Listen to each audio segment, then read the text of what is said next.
బట్టలు ఇప్పేటప్పుడు ఏం తెలియదు అనమాట, ఉతికేటప్పుడు తెలుస్తుంది. రాయినా బుజ్జి మూట. ఇక ఈ బట్టలన్నీ అయితే మార్నింగ్ ఉతికేసి ఇక్కడ మా పొలం దగ్గరే షెడ్ పైన ఆరేసాను అనమాట. ఇక ఇలా ఉన్నా కూడా మేము యూస్ చేసుకుంటున్నాం చూడండి.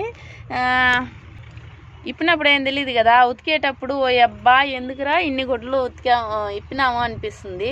సరే ఎలా కష్టపడి ఉతికేసామా, ఆ తర్వాత మడతేసాక ఉతికేసి మడతేసినాక ఓ అమ్మ ఇంకేం ఉతికేసినాం అన్ని బట్టలు, ఇంకైతే ఏం బాధ లేదనుకుంటాం. కానీ అసలు మళ్ళీ వీటిని కట్టి మళ్ళీ ఇప్పుతాం, మళ్ళీ ఉతకాలనేది అప్పటికి మర్చిపోతాం అనమాట. ఆ సిచ్యువేషన్లో ఇంకేం లేండి, ఉతికేసినాం కదా పని అయిపోయింది అనుకుంటాం కదా.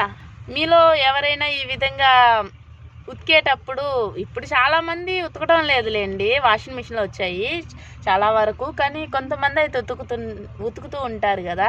అలా మీలో ఎవరైనా ఉతికేటప్పుడు ఈ విధంగా ఫీల్ అవుతారా? ఫీల్ అయితే ఒక చిన్న కామెంట్ చేయండి, నచ్చినట్టయితే ఒక చిన్న లైక్ చేయండి.